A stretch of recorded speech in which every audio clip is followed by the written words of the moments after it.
Southside High School student gunned down inside his apartment on Mother's Day. And tonight, 5 people are charged in the homicide, 2 being teenagers. And police say it was all over money. A lot of lives ruined here. Police say good detective work along with phone records and witnesses helped get the suspect behind bars. Fox Carolina's Kayla Convoy talked to the victim's parents. Kayla, nothing worse than a parent losing their child. That's exactly right. She is completely heartbroken, as you can imagine, especially as she learns the details on this senseless murder. Police say he was robbed, and his mom did share with us that he had recently posted a video showing off some money he had got from a settlement from a bad car accident back in 2016. She believes that made him a target. Police later found his body, and he had been shot in the head. Uday Joshua Prince Asuaga Jr., but to his friends and family, he was just Prince, an 18-year-old with dreams and ambitions, a whole life ahead. Prince was going to make it.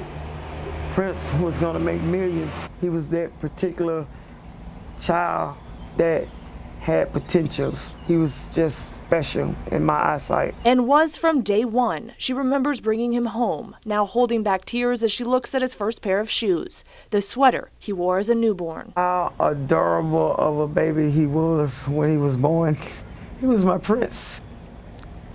He was my king. That's what I called him, king. He was my king. As she looks at old pictures, she thinks about what his future held. He would have graduated from Southside High School last week. Instead, his gown was draped over a chair. His mother says he was passionate at everything he did, saying even as a kid, he was an artist. He won first place. Out of all the children out of Christian Academy, he won first place with this drawing right here. But the promise of a new day was ripped from him back in May when he was found shot multiple times inside his apartment off of Woodruff Road.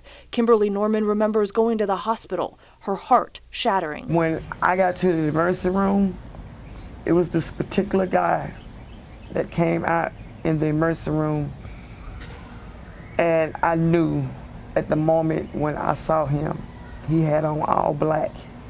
And I knew that my son was dead. She was confused at first, wondering how this could happen to her son. But police started piecing together the puzzle, saying they learned 3 armed men entered Prince's apartment around 3 a.m. on May 11th. They were demanding money, and when he refused to give it to them, one of the intruders shot him on his couch. Kimberly says her son had recently gotten a lot of money from a settlement and had just posted a video showing it off days before he was murdered. To find out this morning that there are others involved is very shocking, because I feel like that is someone close to him that he knew. She says her son was planning on putting that money in the bank on Monday, but was shot down in his apartment Saturday morning. She believes that if he did not post this video, he might still be alive today. Cody.